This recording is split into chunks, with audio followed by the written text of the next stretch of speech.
வணக்கம். இன்றைக்கி நம்ம பார்க்க போகிற சமையல் ஒரு அருமையான ரொம்ப சிம்பிளாக பண்ணக்கூடிய ஒரு தக்காளி தொக்கு சட்னி எப்படி செய்யலாங்கிறத பார்க்கலாம். இது வந்து நல்ல எண்ணெய் பிரிஞ்சு வர அளவுக்கு வற்ற விட்டிங்கன்னா ஒரு வாரத்துக்கு வெளியில் வச்சாலும் சூப்பராக இருக்கும். இட்லிக்கெலாம் நம்ம பிக்னிக் போனோம்னா இட்லிக்கெலாம் தொட்டு சாப்பிட்றதுக்கு சூப்பராக இருக்கும்.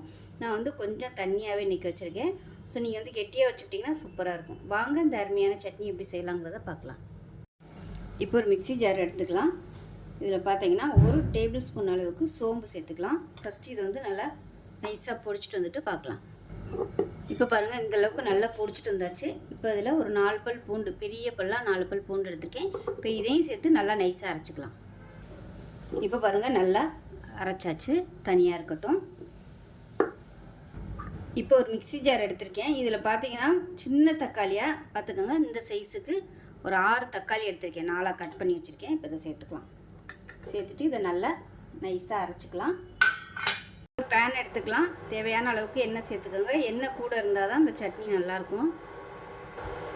இப்போ எண்ணெய் நல்லா சூடாகிடுச்சு.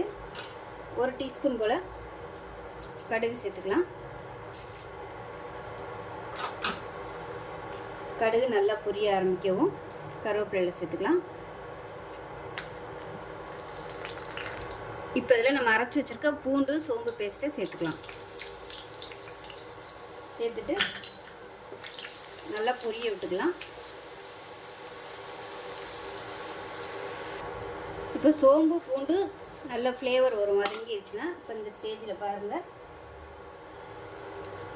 சோம்பு பூண்டு நல்லா வதங்கி நல்ல ஒரு ஃப்ளேவர் கிடைக்கும். இப்போ காரத்துக்கு ஏற்ற மாதிரி மிளகாத்தூள் சேர்த்துக்கலாம். நான் வந்து நல்லா ஒரு 2 டேபிள் ஸ்பூன் அளவுக்கு மிளகாத்தூள் சேர்த்துக்கிறேன். உங்களோட காரத்தை பொறுத்து நீங்கள் சேர்த்துக்கோங்க. மீடியமான ஃப்ளேமில் மிளகாத்தூளை லேசாக வதக்கி விட்டுக்கலாம். ஹை ஃப்ளேமில் இருந்துச்சுன்னா சட்டுன்னு கறியிடும்.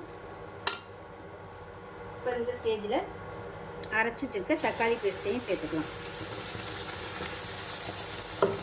சேர்த்துட்டு உடனே கலந்து விட்டுருங்க.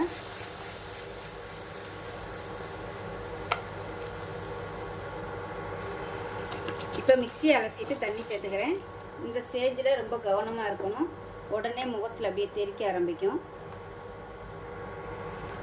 இப்போ இந்த சட்னிக்கு தேவையான உப்பு சேர்த்துக்கலாம். உப்பு வந்து அரை உப்பாகவே சேர்த்துக்கோங்க. வற்றுனதுக்கு அப்புறமா வற்றலைன்னா உப்பு சேர்த்துக்கலாம். இப்போ அடுப்பை நல்லா குறைச்சி வச்சுட்டு மூடி வச்சிடலாம். இல்லைன்னா உங்களுக்கு அப்படியே எல்லா இடமும் தெரித்து அசிங்கமாக போயிடும். அடுப்பை நல்லா மீடியமான ஃப்ளேமில் வச்சுட்டு கொதிக்க விட்டுக்கலாம். இப்போ சட்னி எப்படி இருக்குன்னு பார்க்கலாம். பாருங்கள், நல்லா கொதித்து லைட்டாக எண்ணெயெல்லாம் வர ஆரம்பிச்சிருச்சு. நான் வந்து இந்த ஸ்டேஜோடு நான் அமர்த்திக்கிறேன்.